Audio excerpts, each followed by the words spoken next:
कल्पना करा, एखादा गुन्हा अजून घडलेलाच नाही, पण पोलीस आधीच त्याचं ठिकाण, वेळ आणि शक्य गुन्हेगार ओळखतात. ही जादू नाही, हा आहे क्रिमिनल पॅटर्न ॲनालिसिस. एक अशी पद्धत ज्यामुळे गुन्ह्याचा अंदाज तो होण्याआधीच लावता येतो.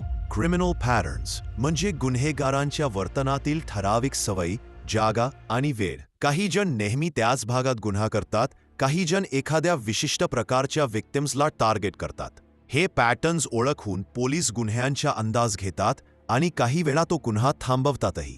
प्रत्येक गुन्हेगाराच्या वर्तनात एक सिग्नेचर असतो, म्हणजे तो गुन्हा करण्याची स्वतःची खास पद्धत. काही जण नेहमी एकाच वेळी तर काही एकाच प्रकारे काम करतात, काही जण मुद्दाम चुकीचे क्लू सोडतात. ही सिग्नेचर ओळखली की पोलिसांना समजते पुढचा गुन्हा कुठे आणि कसा होईल. आज टेक्नॉलॉजीने हे विश्लेषण अजून पुढे नेलं आहे. AI आणि डेटा सायन्सच्या मदतीने पोलीस आता फ्युचर क्राईम्सचा अंदाज घेतात. या प्रणालीला म्हणतात प्रिडिक्टिव्ह पोलिसिंग.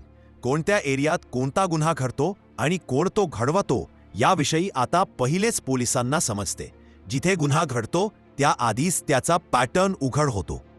मुंबईत काही वर्षांपूर्वी चोरींच्या साखळीने पोलिसांना गुंतवून ठेवलं होतं. पण जेव्हा त्यांनी लक्ष देऊन सगळ्या घटनांचा अभ्यास केला तेव्हा एक विचित्र गोष्ट दिसली. चोरी नेहमी गुरुवारी सकाळी 4 ते 6 दरम्यान आणि ठराविक रेल्वे परिसरात होत होती. हा पॅटर्न ओळखून पोलिसांनी सापळा गुरुवारी सकाळी रचला आणि तोडीला पकडलं. क्रिमिनल पॅटर्न म्हणजे फक्त डेटा नाही, तो गुन्हेगाराच्या मनाचा आरसा आहे. काही जण गुन्हे थ्रिलसाठी करतात, काही दबदबा बनवायला, काही फक्त सवयीने, तर काही मजबुरीमध्ये. पैशासाठी गुन्हे हे वारंवार होत असतात. गुन्हेगारांच्या मनातल्या विचारांचा आणि वर्तनाच्या पुन्हा पुन्हा येणाऱ्या लयीतूनच पॅटर्न तयार होतो.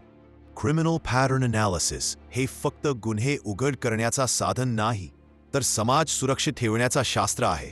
जेव्हा आपण गुन्हेगाराचा मन समजतो तेव्हा आपण भूतकाळ नाही, भविष्यही वाचवतो. जर तुम्हाला हा व्हिडिओ आवडला असेल तर आमच्या फॅक्टेज क्राईम चॅनलला सबस्क्राईब करा आणि अशाच अजून रिअल क्राईम स्टोरीजसाठी नोटिफिकेशन बेल नक्की दाबा.